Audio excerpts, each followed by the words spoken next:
Muchísimas gracias. Nuevamente, muy buenos días. La idea que tengo de esta plática, déjame ver si cambia o no cambia, sería dividirla en estas tres componentes. En primer lugar, hablar un poco de cómo está la dinámica de la ciencia genómica y cómo está siendo aplicada a la salud, que después de todo fue una de las razones por las cuales inició esta ciencia. Y después referirme a cuál es el estado de cosas que estamos haciendo en México alrededor de este nuevo enfoque, de estas tecnologías, para cerrar un poco viendo cuáles son las perspectivas internacionales y propias de nosotros. Desde luego, esto de la ciencia genómica es algo relativamente nuevo, es algo con lo que arranca el siglo XXI y se dispara, digamos, el concepto de la genómica, que es, digamos, el más importante avance o la más importante nueva manera de enfocar la ciencia biológica experimental. Arranca con el proyecto del genoma humano, el gran proyecto del genoma humano, que involucró a muchos laboratorios en el mundo y que se dio su banderazo de salida propiamente hacia el año 1990, pero concluyó en el siglo, iniciando propiamente el siglo. En el 2001 se anunció el primer borrador. Este es un proyecto verdaderamente monumental que invirtió varios miles de millones de dólares en el mundo y que implicó la creación y el desarrollo de muchas nuevas tecnologías, fundamentalmente la tecnología capaz de descifrar el código genético de los organismos vivos y que se hizo, pues que convirtió esta palabra genómica en una palabra ahora sí de uso común, el análisis global de todos los genes de un organismo, y esto fue arrancado por el proyecto del genoma humano. En esta portada o en este póster que salió en la revista Nature cuando se cumplieron 10 años de haberse concluido el proyecto del genoma humano, se ven, yo pongo en esa flecha 50 años desde que descubrieron la estructura del ácido desoxirribonucleico, Watson y Crick, cuando se vio claramente el material genético, cómo funcionaba, que esta sustancia química accesible, analizable y sintetizable codificaba la información genética. Pues pasaron 50 años hasta que se pudo concluir conociendo el genoma completo de un ser humano. De hecho, James Watson vio pasar el tiempo desde que descubrió cuál era la estructura del ADN hasta que su propio genoma quedó descifrado. Le tocó en vida ver eso, lo cual en realidad se dice fácil, pero es virtualmente, diría yo que es prodigioso que haya podido lograrse esto. Porque desde luego, a partir de allí se han aparecido toda clase de nuevos descubrimientos relacionados con esto, descubrimientos tanto en los seres humanos como en otros seres vivos, descubrimientos relacionados con la salud, por supuesto que fue uno de los grandes motores, pero también descubrimientos relacionados con la ancestría, con la evolución humana y con otras muchas facetas de la biología, que verdaderamente es una revolución. Y esto se debe a un punto muy importante que es la tecnología. La revolución genómica está basada en tecnología. Fíjense que la tecnología base, que es la secuenciación del DNA, el desciframiento del orden en que están los nucleótidos del DNA en un ser vivo, esa tecnología central en la genómica se abarató 1 millón de veces a partir de que se concluyó el proyecto del genoma humano. Cuando se anunció el proyecto en el 90 era casi inimaginable cómo íbamos a poder secuenciar 3,000 millones de letras que están en cada uno de las células humanas. Y esto fue posible debido a este avance tecnológico. La anterior, por favor. Este avance tecnológico sin precedente, que fue en la gráfica que ven en el centro, es una gráfica en una escala exponencial en el lado izquierdo, cada una de esas señales es 10 veces, y nos damos cuenta cómo la secuenciación del DNA se venía abaratando.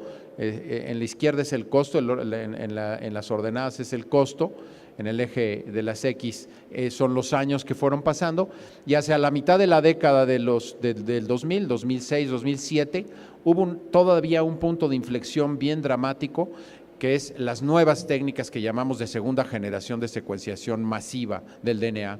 De manera que lo que costó $1,000 millones cuando terminó el genoma humano, que era 1 millón de bases, costaba $1,000 millones, más o menos, 1 billón de bases, costaba $1 cada base, se abarató 1 millón de veces. No ha habido nunca una tecnología en las manos humanas que haya tenido la evolución que ha tenido esto.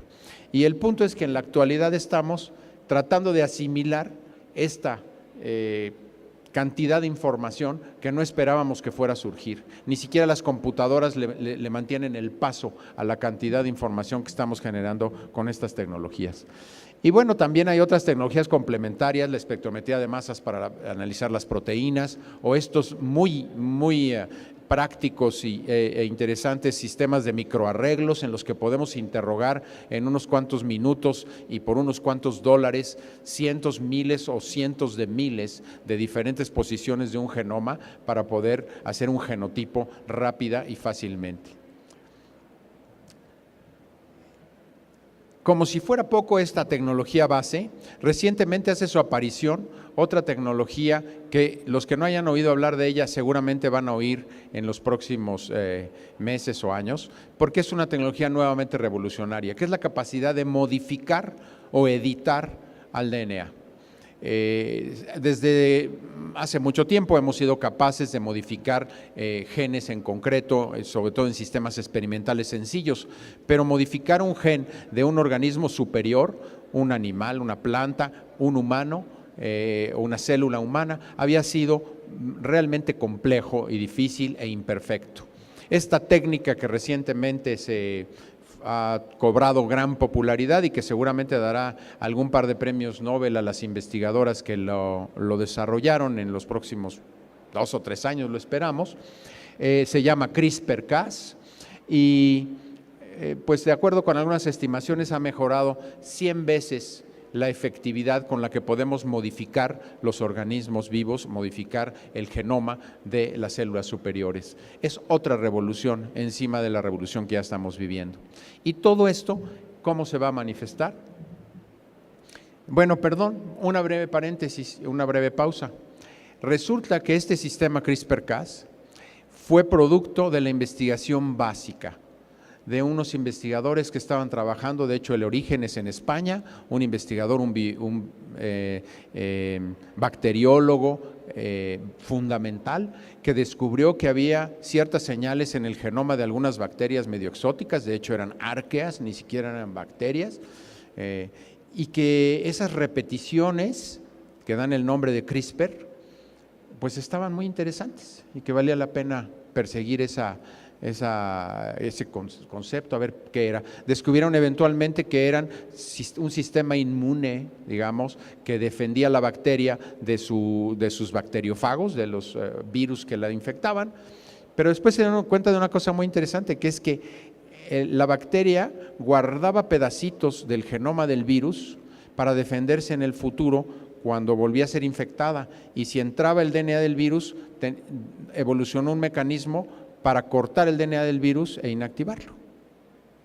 Y el brote, digamos, de inspiración de las doctoras Doudna y Charpentier, que son las que se les acredita la adaptación a un sistema útil, digamos, una herramienta, vino 15 años después. La investigación básica fue la que dio origen a la tecnología más poderosa que tenemos en la actualidad para hacer investigación biomédica, así se los puedo decir.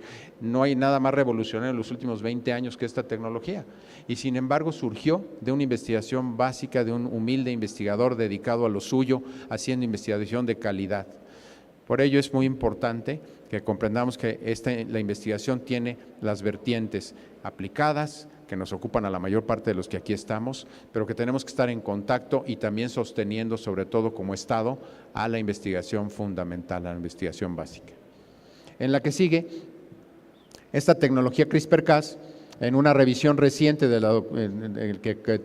coautoría con la doctora Doudna, nos dice cómo podemos ir del descubrimiento de ciertas evidencias genéticas, ahí donde está la cama del paciente, ahí hay una tubería que nos lleva a la producción de un medicamento en tiempos récord, porque podemos utilizar tanto los sistemas modelo tradicionales como sistemas que no han sido sistemas modelo, como células humanas, que las podemos leer y manipular de una manera tan rápida. Y les voy a dar un ejemplo muy elocuente de esto, de investigación hecha con participación de investigadores mexicanos, de nuestro gen clave de predisposición a la diabetes, más adelante.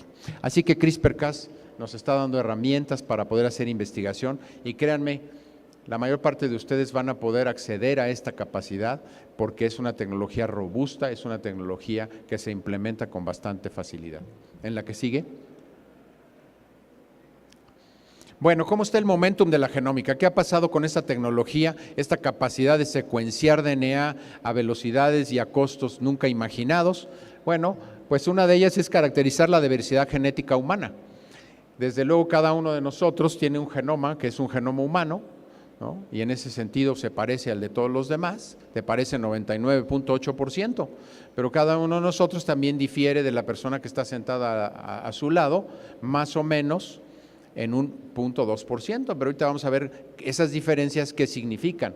Pero tenemos que catalogar esas diferencias y no vamos todavía ni cerca de catalogarla de manera completa.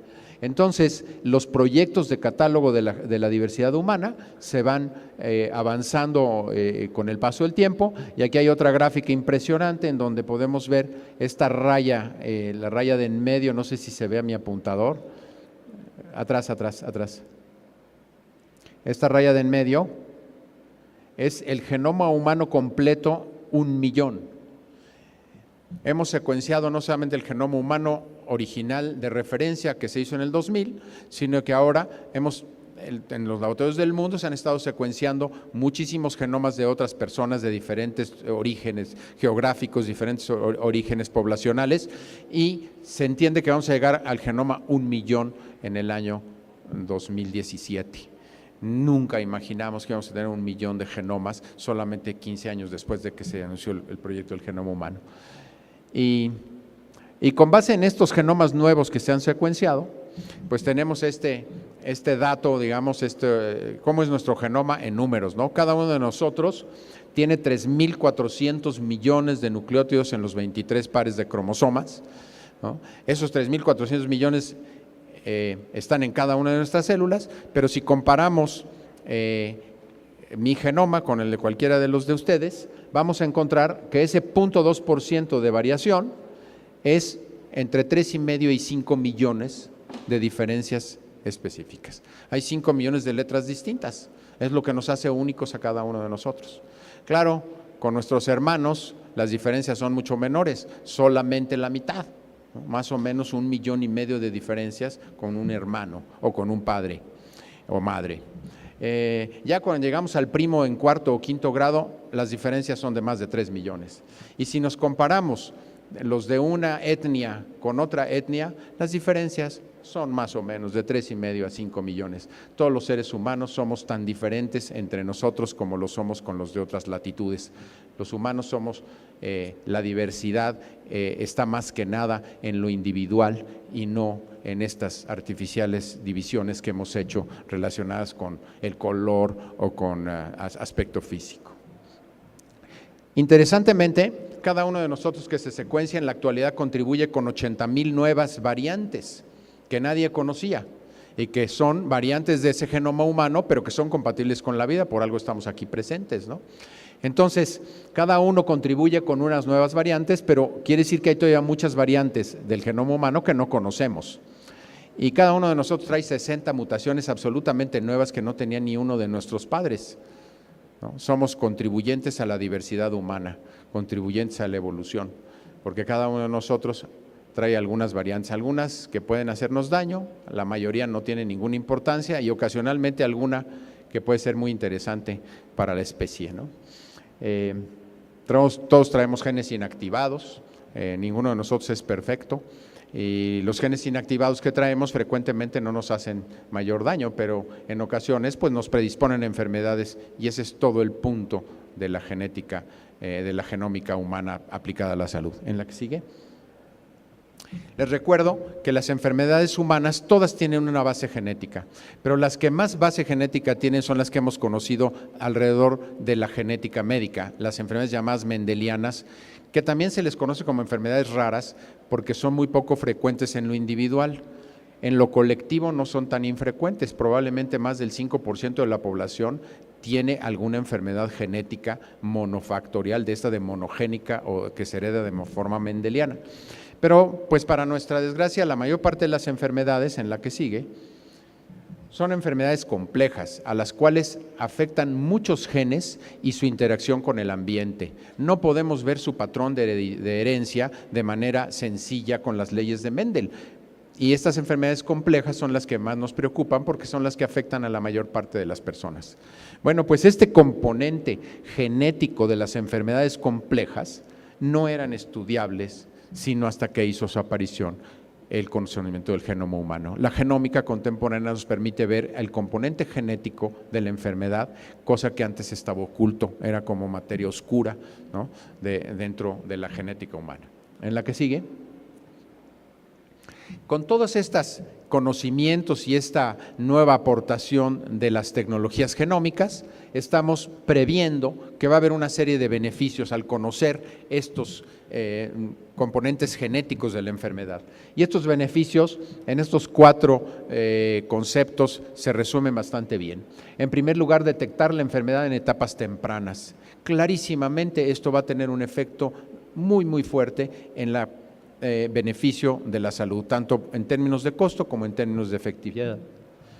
También vamos a poder ir estratificando a los pacientes, quienes ya tienen las enfermedades presentes, en grupos para mejorar el tratamiento. En la actualidad esto se hace poco porque no hay la evidencia para estratificarlos más que de manera pues muy incipiente. La terapia óptima entonces va a empezar a ser seleccionada cada vez estratificando más al paciente hasta que lleguemos al punto de que la terapia óptima va a ser personalizada a cada paciente de acuerdo con su constitución genética y su catálogo de exposición a los factores que le causan la enfermedad. Una muy importante es que vamos a poder reducir los efectos adversos de los medicamentos. La genética tiene mucho que ver en cómo manejamos el medicamento, desde cómo lo procesamos, la farmacocinética, hasta si el blanco en el que va a actuar ese medicamento es susceptible o es diferente entre unas personas y otras. Y entonces tendremos la posibilidad de utilizar la genética para mejorar tanto la dosificación como el mero hecho de que se deba prescribir o no un medicamento a una determinada persona. Y luego al final, que no creo que sea lo menor, creo que es lo más importante probablemente, la mejora en la selección de nuevos blancos bioquímicos para el descubrimiento de fármacos. Y yo les voy a platicar un poquito de uno con el que estamos muy cercanos, producto de la investigación en el INMEGEN, de cómo se llega cada vez más rápido a tener nuevos medicamentos a partir de detectar los blancos moleculares. En la próxima. La expectativa de la aplicación nos indica una paradoja muy frecuente. Dice por ahí un dicho que las tecnologías realmente poderosas se sobreestima su efecto en el corto plazo y se subestima en el largo plazo. Yo creo que eso es lo que va a ocurrir con la genómica. Y en este diagrama que salió en el 2013 se decía, no se ve muy bien, pero aquí en los renglones están las décadas. Y la penúltima es la década que estamos viviendo, 2011 a 2020, y hasta la última columna se ven las aplicaciones en los servicios de salud.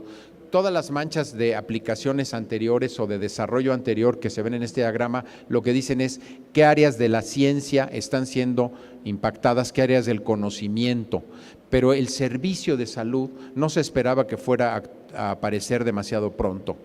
Sin embargo, fíjense que al final, en este diagrama, en las décadas posteriores al 2020, se espera un impacto dramático en los servicios de salud impactados por los conocimientos genómicos. Esa es la expectativa que hay y creo que se está empezando a cumplir.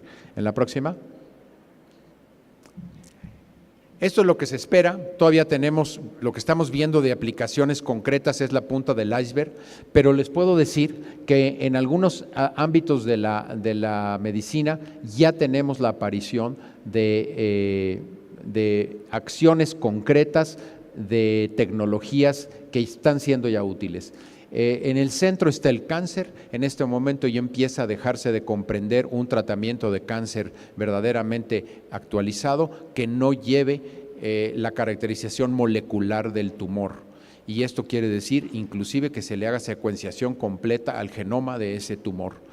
Hemos llegado al punto de que la prescripción ya se debe basar en esto, en la cuestión molecular y no en el origen del órgano del cáncer. Les voy a dar algún ejemplo un poquito más adelante. Y las otras dos son las enfermedades infecciosas, en donde la caracterización del fluido corporal, por ejemplo, que trae el agente infeccioso, ya no tiene que cultivarse ni analizarse con las técnicas tradicionales clásicas, sino que simplemente se secuencia de manera masiva y podemos obtener pues una señal de qué microorganismos están ahí presentes y hasta de qué factores de virulencia o de resistencia a antibióticos están allí, simplemente con una secuenciación masiva. Hacia allá se mueve a pasos rápidos la microbiología médica. Y al principio pongo las enfermedades hereditarias, las enfermedades raras, puesto que allí la secuenciación de los genomas está también arrojando mucha luz. Transversal he colocado la farmacogenómica, que ya mencioné su importancia, porque evidentemente la mejora en la prescripción de medicamentos impacta a todas las áreas de la medicina. Y ya está con nosotros los primeros aplicaciones. En la próxima. Bueno, les decía yo las enfermedades raras que en lo individual son raras, pero en lo colectivo no son tan raras y de hecho son de las que más afectan a las personas recién nacidas. Las enfermedades complicadas en la niñez temprana frecuentemente son enfermedades de origen genético y en la actualidad están pudiendo descifrarse algunas de ellas hasta un 40% a través de secuenciar el genoma del recién nacido al cual tiene un síndrome que no se le encuentra la causa. Una de mis ejemplos que más me gusta mencionar en la que sigue, aunque no sea necesariamente el caso clásico, pero sí es un caso que inspira muchísimo, es el de esta niña, la de la izquierda arriba, que hay varios reportajes sobre ella, que pues tuvo una enfermedad genética que no le hallaban que tenía un problema motriz y de tipo neurológico clarísimo, pero no se veía la causa. Eventualmente entró a un programa de secuenciación del genoma, secuenció su genoma y se dieron cuenta que tenía una mutación que le inactivaba en ambos cromosomas, digamos que le afectaba en ambos cromosomas un transportador de la vitamina B2, que mete esa vitamina a las células para poder hacer su función. Y automáticamente surgió la hipótesis para los médicos de que podían dar una dosis alta de vitamina B2 y con eso probablemente la niña se mejoraría. Fue exactamente el caso. Esta niña pasó de estar prácticamente destinada a una vida de invalidez e incluso a ser medicada en forma incorrecta, a pasar a vivir su vida simplemente con el nuevo medicamento que le encontraron, que era vitamina B2 en alta dosis. Para eso sirvió descifrar su genoma. Y como puede haber muchos casos que van siendo crecientes conforme entendamos mejor. Por eso la iniciativa del Reino Unido de secuenciar genomas para aprender más sobre su relación con la salud incluye estas enfermedades, el diagnóstico de enfermedades raras. ¿En la que sigue? Esto también es interesante mencionarlo. La prueba genómica más popular o más, digamos, más abundante que se hace es esto que se llama el diagnóstico o la prueba prenatal no invasiva, ¿no? Por eso sus siglas en inglés NIPT.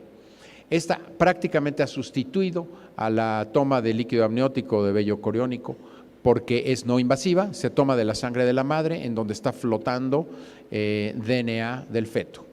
Al secuenciar masivamente el DNA que anda flotando en la sangre, uno puede en la computadora descifrar la señal y decir esta es la sangre este es el genoma de la mamá, este es el genoma del feto y se pueden detectar con gran precisión por lo menos las trisomías, trisomía 21, 13 y 18, y con esto dar una posibilidad de toma de decisiones. En Estados Unidos se hacen 800,000 de estas pruebas genómicas al año.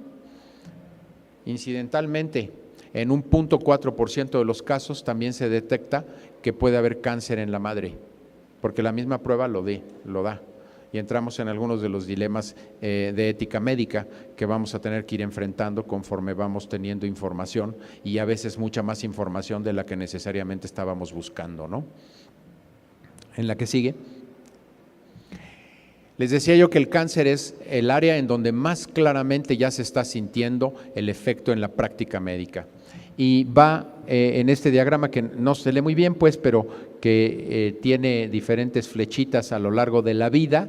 La izquierda es el nacimiento, al final es la muerte, y durante la vida, y sobre todo durante la vida del cáncer, uno puede tener medidas desde la preventiva, por ejemplo, cuando son cánceres familiares, cuando hay una incidencia especialmente alta en una familia y que se pueden detectar los genes o las variantes genéticas que predisponen, como también al momento de hacer la detección temprana con lo que llamamos la biopsia líquida, en donde puede también tomarse fluido, especialmente la sangre, para detectar el brote o la recurrencia del cáncer. Y por supuesto, importantemente, el tratamiento, que el tratamiento, como les digo, en la actualidad se basa en los genes, en las variantes génicas impulsoras del tumor, y no tanto en su origen o en alguna otra característica histológica, que siguen siendo, por supuesto, importantes, pero el tratamiento está cada vez más dominado por la característica molecular del tumor. En la que sigue. Y como les decía, pues esto se puede hacer con estas pruebas moleculares. En el Laboratorio de Diagnóstico Genómico del Instituto Nacional de Medicina Genómica tenemos estas pruebas por secuencia de nueva generación, y las podemos aplicar tanto en la predisposición, en el cuadro de la izquierda, el verde, a la detección de mutaciones somáticas y blancos terapéuticos, que es ya en el momento del riesgo y el tratamiento.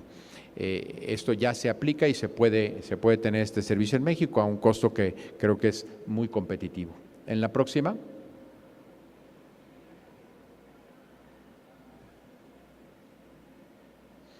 Pero esto solamente es el inicio.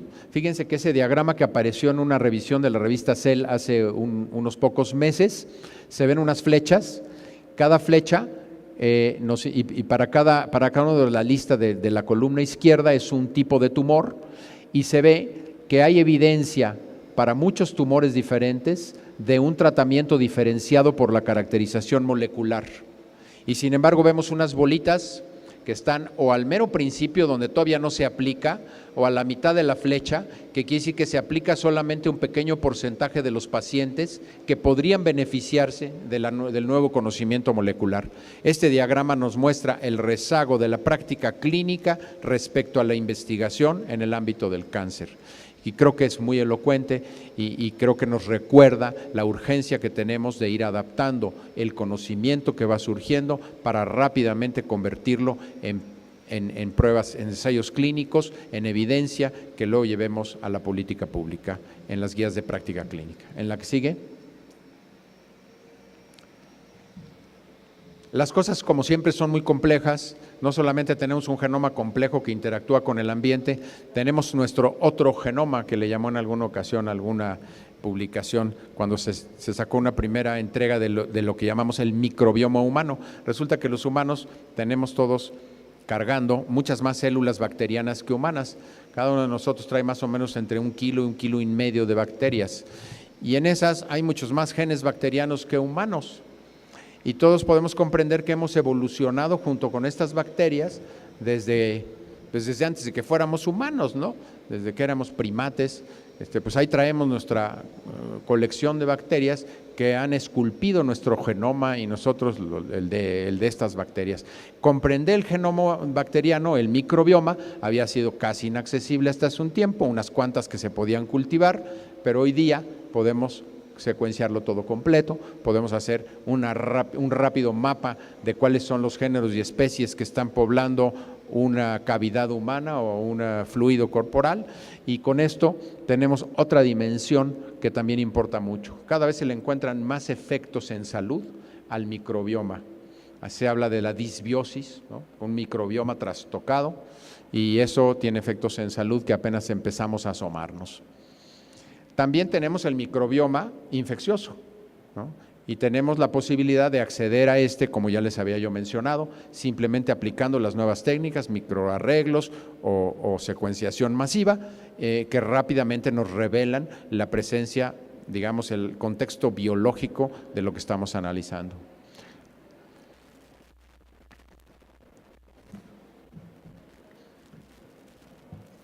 Voy concluyendo con este tema de la aplicación a la salud, la farmacogenómica. ¿Qué es esto de la farmacogenómica? Ya lo mencionamos.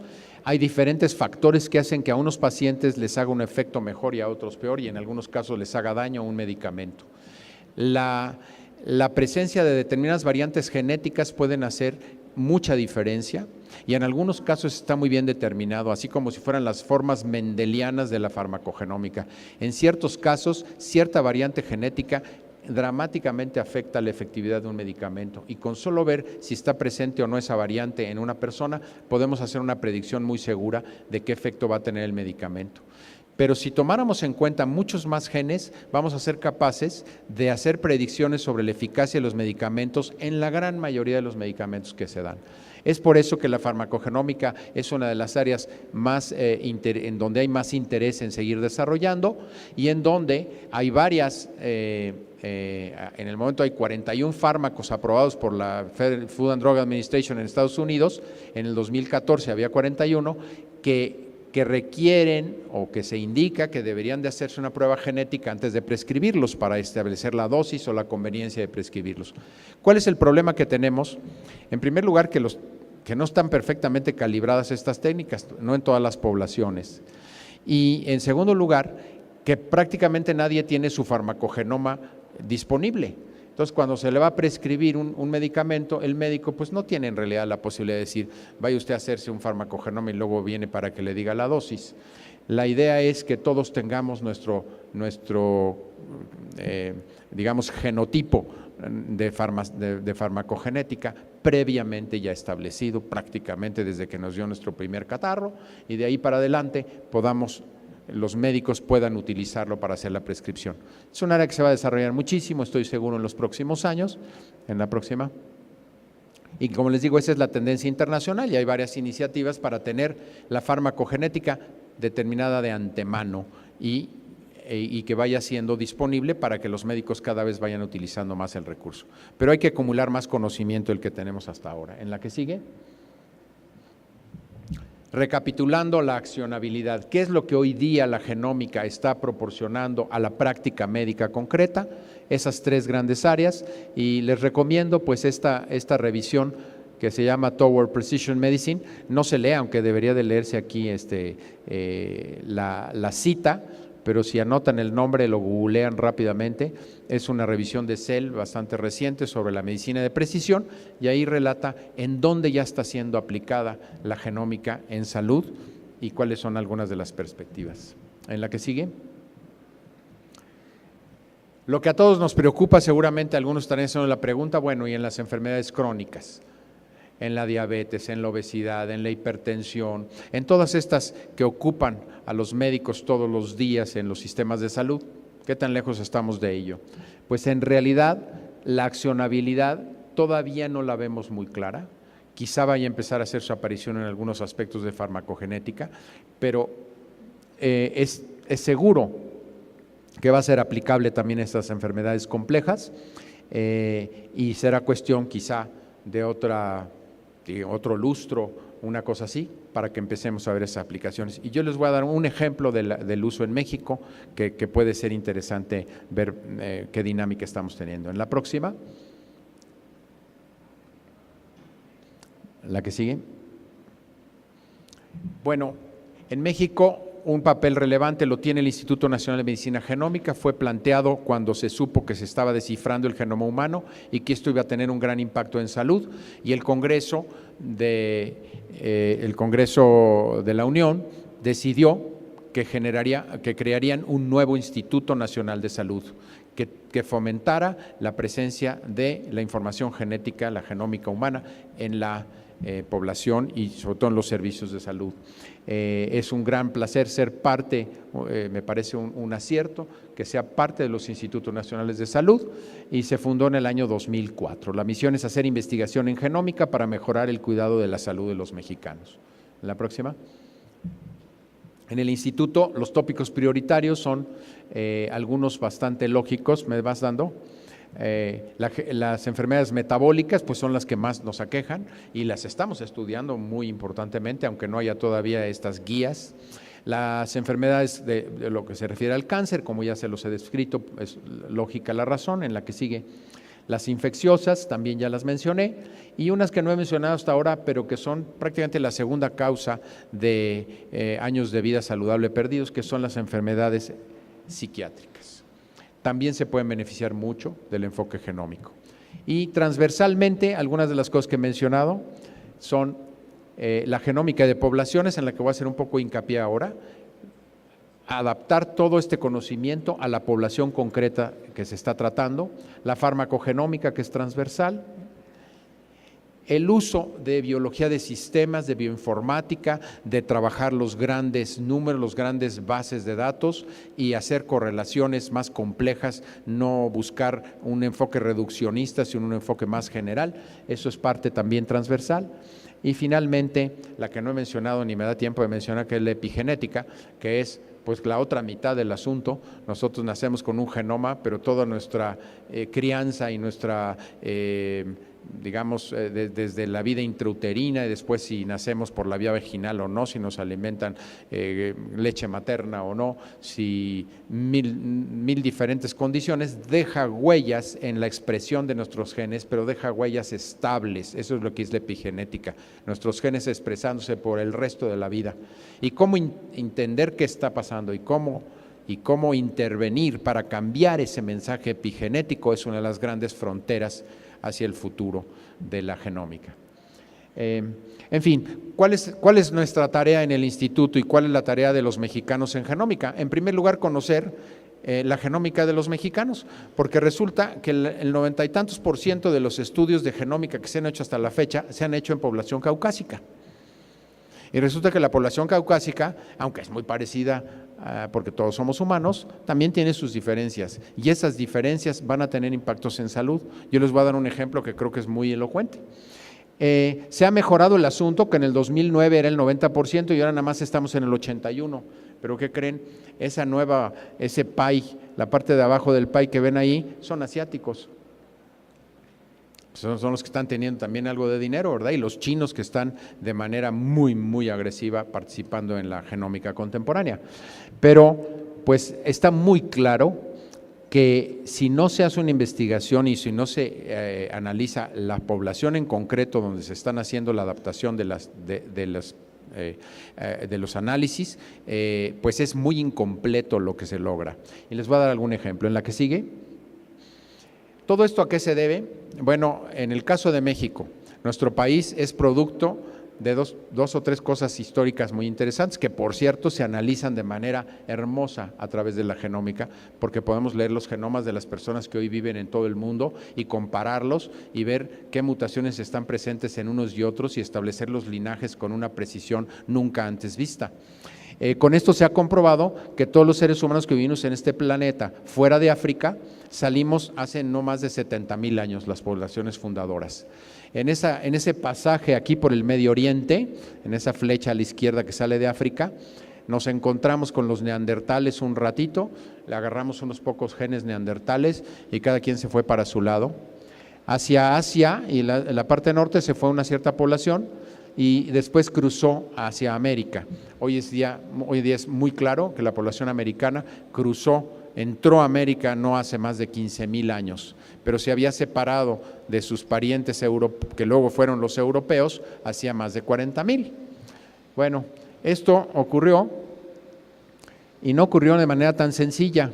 Contrario a lo que a mí me enseñaron en la primaria, los ancestros que cruzaron hacia América no pasaron por las islas Aleutianas de manera rápida durante un verano, sino que se quedaron guardados en este continente que se llamaba Beringia durante el periodo glacial.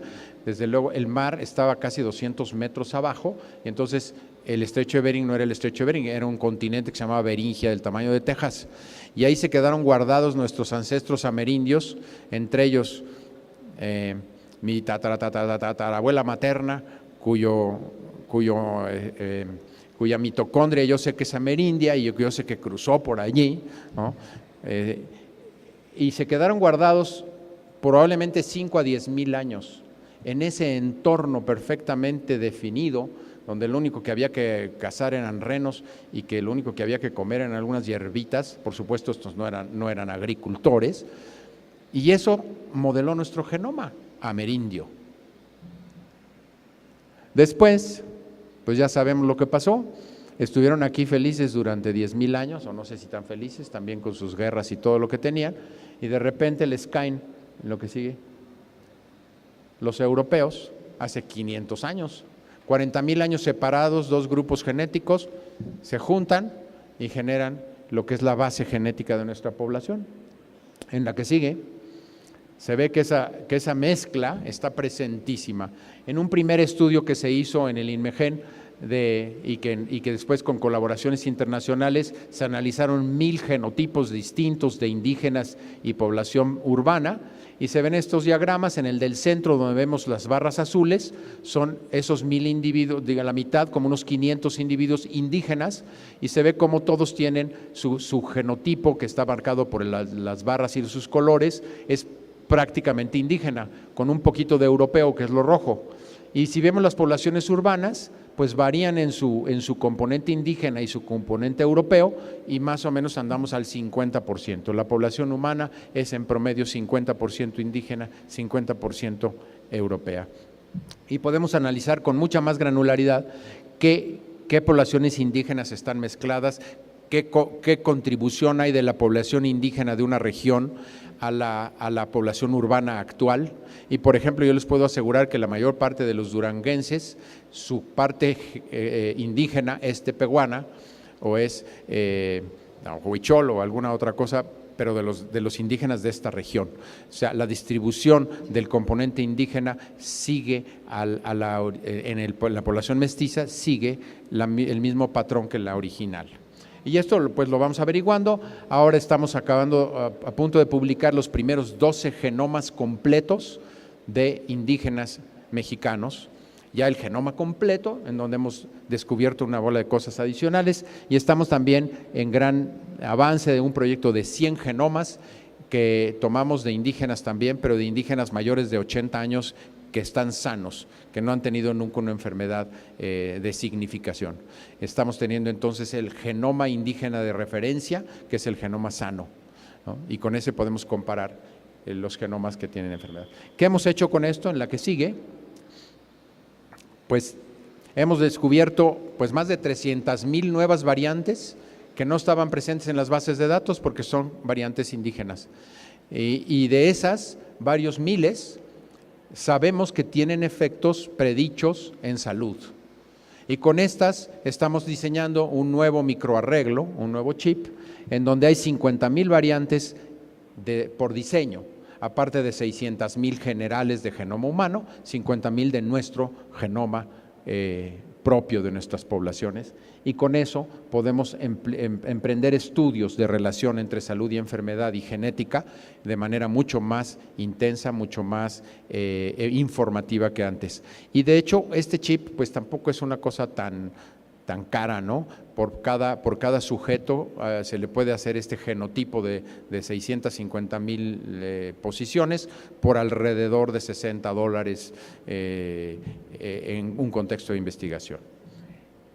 Con esto estamos emprendiendo algunos de los nuevos proyectos del instituto. En la que sigue, y ya para ir cerrando, les quiero comentar este muy interesante desarrollo que apareció a partir de la iniciativa Sigma o de el Instituto SLIM para la Salud, hizo una iniciativa de medicina genómica, una colaboración entre grupos mexicanos y del Instituto Broad de Harvard y MIT, en donde se hicieron los estudios genéticos junto con los mexicanos. Y miren, la primera entrega de este gran proyecto con 4,000 casos y 4,000 controles de diabetes en población latina, porque yo les dije que antes se habían hecho en pura población europea o asiática, aquí fueron mexicanos, ¿no? 4,000 casos, 4,000 controles, y se descubre una señal, aquí no se ve en la tabla, pues, pero en esta tabla de la derecha lo que muestra es lo que llamamos un haplotipo, o sea, un cierto conjunto de variantes genéticas que vienen juntas y que está presente solo en los amerindios prácticamente, en los europeos no está presente. Claro, en todos los estudios anteriores no se había visto su efecto en la diabetes, porque no se interrogaba. Con este sistema se logró y se vio que es el responsable del 20% de las razones por las cuales los mexicanos padecemos más diabetes. Bueno, ese es un gran descubrimiento, se sabe que es una cierta zona del cromosoma 17, pero de allí pasó a descubrirse para qué servía ese gen. Es un transportador de ácidos monocarboxílicos que tienen en el hígado su expresión más importante. Y en el 2014 se hizo el descubrimiento. Para el año 2017 ya teníamos el mecanismo de cómo funciona ese defecto genético y cómo es que está induciendo diabetes. A través de una interacción con una proteína chaperona, todo el mecanismo celular se descifró. Esto es, insisto, en la colaboración con Harvard y MIT. Para mí la cereza del pastel, en la que sigue,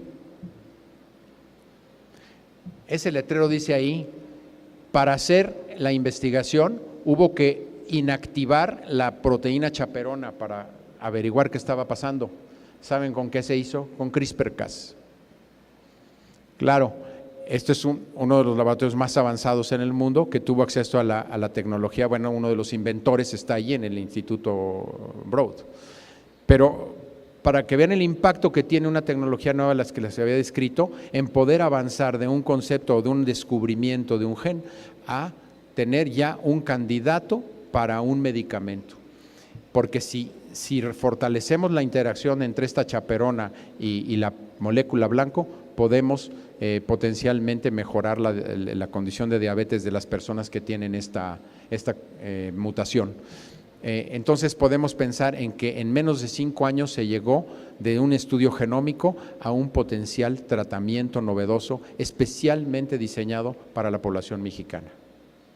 Esto es lo que está ocurriendo en el ámbito de la genómica contemporánea. En la que sigue, me voy a saltar esta sección, la predisposición al cáncer en México, solamente mencionar que estos famosísimos genes BRCA1, BRCA2, es el gen que modificó la conducta de Angelina Jolie, se acordarán, que tenía su familia predisposición al cáncer y decidió ya hacerse mastectomía radical bilateral. En fin, resulta que en México, en la que sigue, hay una mutación fundadora que no está presente en los otros países y que es la más abundante que predispone a cáncer de mama por BRCA1 y en el caso BRCA1 en nuestra población. Entonces, esto no lo miden todas las pruebas internacionales que se venden en el país. Claro, si uno es judío ashkenazi, pues probablemente sí le sirve la prueba gringa, pero si es una persona, digamos, normal, de ancestría mexicana convencional, lo más probable es que le tengan que checar esta variante. Y esta variante pues no la miden las pruebas estándar en otros países. En el instituto sí la hacemos porque conocemos esta diversidad genética dentro de nuestro país. La que sigue. Solamente recordarles, en el instituto hay un laboratorio de diagnóstico genómico que atendemos a instituciones de salud y de investigación y donde tenemos todo un conjunto, una batería de más de 100 pruebas moleculares, muchas de ellas de las que ya he mencionado, y hay un catálogo para poder acceder a estos servicios. En la que sigue. Nada más, 3 minutitos de las perspectivas que quiero mencionarles.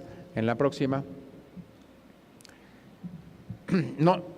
he mencionado varios aspectos de la tecnología molecular, pero es interesante también darse cuenta de que está convergiendo con otras tecnologías presentes y ubicuas en nuestra vida cotidiana. Una de ellas, por supuesto, el teléfono celular inteligente, que nos permite captar señales de todo tipo de dispositivos y enviarlos al sistema de investigación o al sistema de salud, de manera que vamos a poder monitorear información de todo tipo en los dispositivos, que va a ser manejada por nuestros dispositivos móviles. Y esta ubicuidad del dispositivo móvil inteligente, pues solamente la tenemos con nosotros en los últimos 5 a 10 años. No se han implementado todavía los sistemas que pueden hacer uso de esta tecnología para informar a los sistemas de salud. Yo pienso que de esta convergencia tecnológica van a surgir cosas enteramente novedosas y verdaderamente útiles para los sistemas de salud. En la que sigue, los grandes proyectos que hay en la actualidad en diferentes países están precisamente apostándole a esto, a colectar cantidades muy grandes de datos de muy diverso tipo, empezando por los genéticos, pero también de otras ómicas, y después asociarlos a datos sobre el estilo de vida, sobre previo tratamiento, empatarlos con el expediente clínico electrónico y con esto lograr una cantidad de datos tremenda para cada paciente o para cada sujeto, que los investigadores tendrán fuerte reto para poder comprender y hacer sentido de esta gran cantidad de datos. Pero la granularidad, la fineza de información que vamos a poder asociar a cada ser humano en relación con su salud es algo pues nunca antes visto. ¿En la que sigue? Así la medicina va a tener una transformación. La predicción es esta nueva medicina de 4Ps, una medicina personalizada, basada en el genoma de cada uno y en sus manifestaciones de todo tipo. Una medicina que por ende puede ser predictiva, porque ya tiene información de antemano sobre muchos aspectos de predisposición, etcétera. Y es una medicina que va a poder ser preventiva. Esta P es crucial. La nueva medicina va a enfocarse más a la prevención, mucho menos a la curación. Digamos, el énfasis va a voltearse. También va a ser una medicina la cuarta P, participativa. El paciente va a tener mucho que ver porque son sus datos, porque se va a apropiar de su propio estado de salud, mucho más que antes. Esa es la predicción. Esto va a tener enormes beneficios para la provisión de los servicios de salud, pero, como se dice, pues con la pena operan nuevos paradigmas. Requiere mucha educación, requiere estar alerta a lo que está cambiando y requiere una capacidad de adaptación que va a tensionar a todos los sistemas de salud para poder incorporar las tecnologías y para poder trasladarse a esa nueva manera de pensar el servicio de salud más preventivo y más enfocado, como dice este diagrama, el cambio de paradigmas en la medicina de precisión hacia una medicina que es personalizada, que utiliza grandes datos y que genera tratamientos y genera intervenciones mucho más individualizadas. En la que sigue, yo les decía, pues estamos en el reto de convertir todo este conocimiento en los servicios de salud concretos que actúen sobre la población. Ese es el gran reto que todos aquí tenemos y ese es al que los invito a incorporarse y a entusiasmarse en usar todas esas nuevas tecnologías, pues para bien de todos nuestros conciudadanos y para que México sea un país que incorpore estas nuevas tecnologías en sus servicios lo antes y lo más ampliamente posible. ¿En la que sigue? Con eso les agradezco su atención.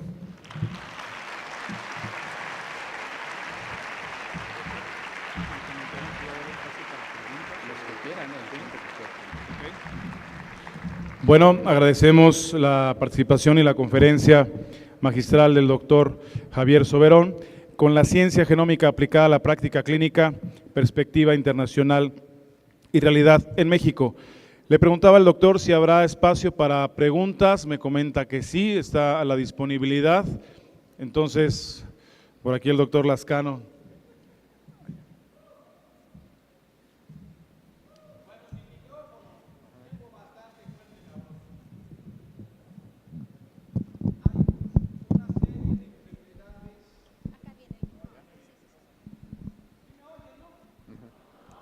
No.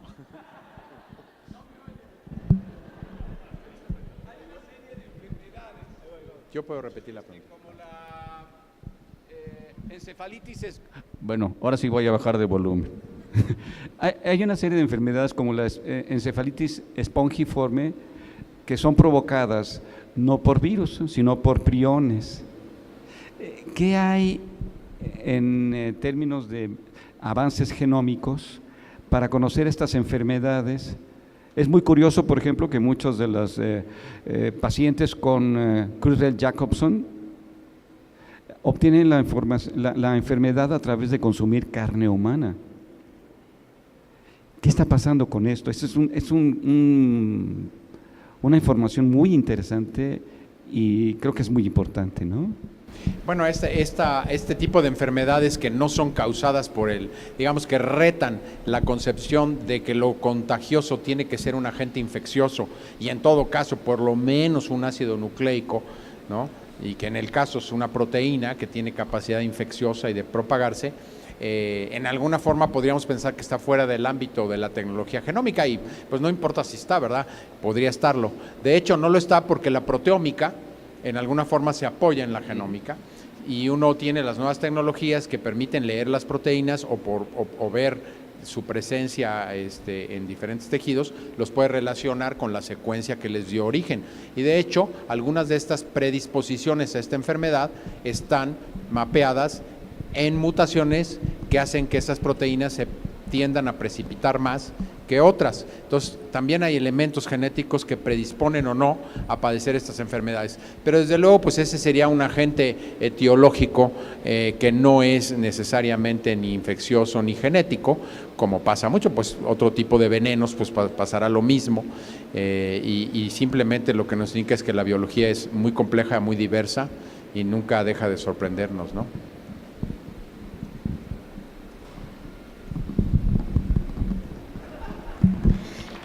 Buenos días, doctor.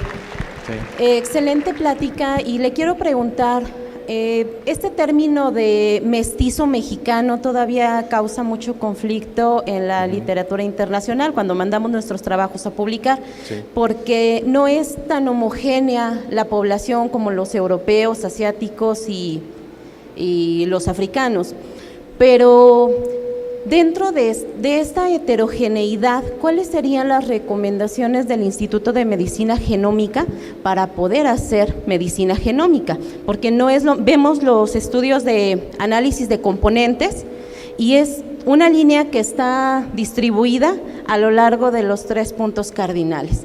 ¿Qué hacemos? Tomando en cuenta, por ejemplo, la problemática de Durango y Coahuila, primer lugar de obesidad en México. Y primer lugar en obesidad infantil. Entonces, ¿cómo hacer coincidir estos 2 puntos para realmente hacer una medicina preventiva efectiva? A nivel de política también, por supuesto. Sí. Bueno, qué bueno que hizo esta pregunta. Yo me refiero a este término, como por aquí decimos en México, a mí se me chispoteó, porque dije mestizo una vez en mi plática. No suelo usar ese término porque es un término que tiene una connotación social y de hecho negativa. Mejor decimos mezclado o admixed, ¿no? En inglés se usa esa palabra admixed. Quiere decir lo mismo, ¿verdad?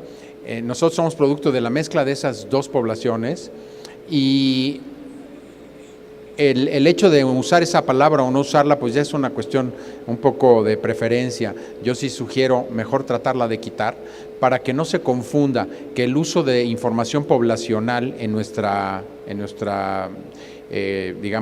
profesión y que sí es útil para informar al servicio de salud, se confunda con un renacimiento de algún tipo de discriminación que no hay nada más alejado de ello, ¿no? Ahora, ¿cómo se utiliza esta información poblacional? Yo la sugerencia que hago es sí utilizar estas nuevas tecnologías, conforme vamos haciendo esta estratificación de pacientes y utilizamos alguna información genética, incluir en el dispositivo que nos da el genotipo en todo caso el genoma, la información de la ancestría y hacer correcciones por ancestría. Eventualmente no vamos a necesitar hacer eso porque pues va a ser totalmente individual, pero van a pasar algunas décadas para que lleguemos allá. Entonces, sí hacer una corrección por ancestría sí ha resultado útil en varios casos, ¿no? Nosotros lo estamos viendo. Entonces, el efecto que puede tener una determinada variación, por ejemplo, para un perfil farmacogenético, etcétera, se le hace una corrección dependiendo de cuál sea el origen ancestral, ¿no? Y podemos ir haciendo más fino cada vez eso, ¿no? Si el componente indígena es mayoritariamente de determinado grupo indígena, a lo mejor la corrección va a ser digamos, más relevante. Entonces, esa sería la recomendación, empezar cuando se use el dato genético, corregir por ancestría. Muy bien, muchas gracias.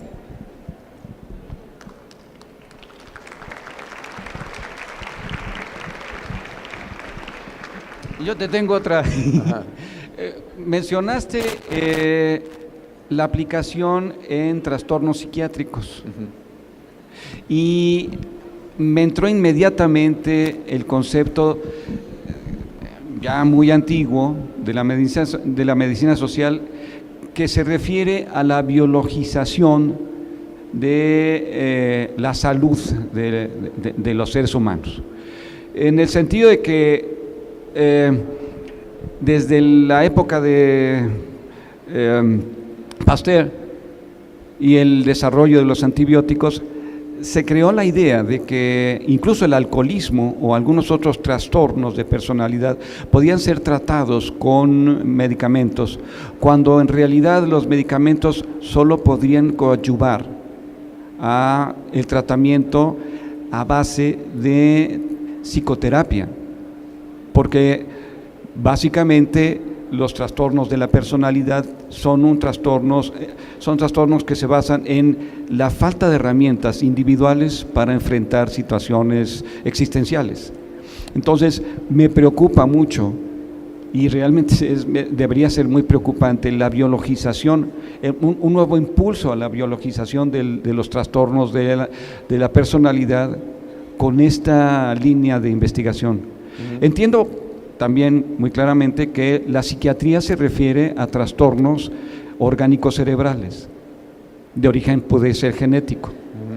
Pero un ejemplo de lo poco que sabemos es la esquizofrenia, el trastorno, la disociación esquizoafectiva.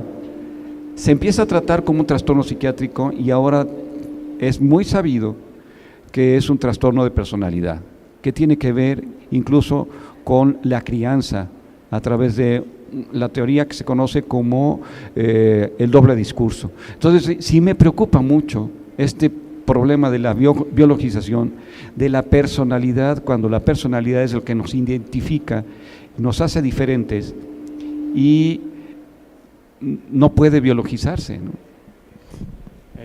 A ver, yo, al margen, digamos, de mi opinión personal, que después la voy a dar, lo primero que diría es que a lo que nos estamos refiriendo con la farmacogenómica y con otros elementos de la investigación contemporánea aplicado a la psiquiatría, es precisamente en la práctica psiquiátrica contemporánea, en donde una parte muy sustancial del manejo más exitoso es a través del uso de fármacos.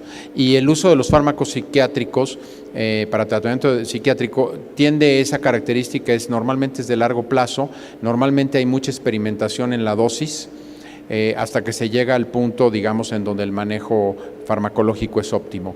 Y en los centros de salud públicos, además, se tiene el problema de que el paciente frecuentemente no puede regresar a consulta ni verbal ni farmacológica de manera muy frecuente, ¿no? Entonces, resulta especialmente valioso poder hacer una prescripción lo más cercana a la que va a tener éxito desde el principio. Yo creo que ese es el área de aplicación inicial. En el otro aspecto, yo sí creo que, digamos, si nos vamos al lado negativo o con el término peyorativo de la biologización, yo estoy de acuerdo en que reducir a los seres humanos, especialmente en su comportamiento, a su biología, pues es un gravísimo error. Evidentemente las condiciones sociales, familiares y en todo sentido individuales de su psique y de su cultura son importantísimas, pero qué duda cabe que hay factores biológicos muy importantes. De hecho, creo que también está muy bien aceptado y demostrado que hay un importante grado de heredabilidad en algunas de estas enfermedades psiquiátricas, y ahí sí podríamos entrar en alguna fuerte discusión. Yo creo que yo estoy persuadido de que las enfermedades psiquiátricas más profundas casi siempre tienen un componente genético importante. Yo no quiero decir que necesariamente la meta vaya a ser corregir esos defectos genéticos, ni mucho menos. Lo que estoy diciendo es que se entiende mucho mejor la enfermedad psiquiátrica si se entiende que hay determinantes biológicos que la predisponen de manera muy seria, y que en un momento dado la intervención farmacológica casi seguro va a ir a algunos de estos blancos que en su origen tienen un componente genético. Entonces yo creo que lo ideal sería tener muy buenos términos entre el discurso social y el discurso, digamos, psicoterapéutico no farmacológico, y el discurso neurológico, genético y biológico, y que con esto tengamos una síntesis mucho más útil.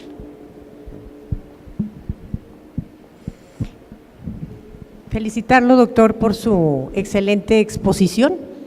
Y bueno, decirle aquí al doctor, no sé si es doctor, ¿sí? Soy psiquiatra y bueno, tenemos un avance muy importante en cuanto al conocimiento de las enfermedades genético-hereditarias en psiquiatría. Una de ellas es precisamente la esquizofrenia, los trastornos afectivos, ¿sí? Bipolares, los trastornos por déficit de atención, los trastornos de personalidad son multifactoriales. El desconocimiento y la falta de interacción de la salud con la salud mental, pues ha hecho una brecha muy importante en cuanto al conocimiento de estos padecimientos de salud mental, y desgraciadamente cuando no entendemos que nosotros somos la consecuencia de todo nuestro medio ambiente y nuestro contexto sociocultural, sabemos perfectamente que de nuestro temperamento, que es heredado, ¿sí?, desarrollamos nuestro carácter, que es aprendido, y de nuestro carácter estamos estructurando nuestra personalidad, que lleva todo un componente genético, hereditario y sociocultural establecido. Es nada más para hacer esa aclaración en todo lo que sabemos del genoma en cuanto a salud mental. Gracias, doctor. Gracias, no se doctora. puede biologizar al ser humano. ¿Sí? Sí. Gracias.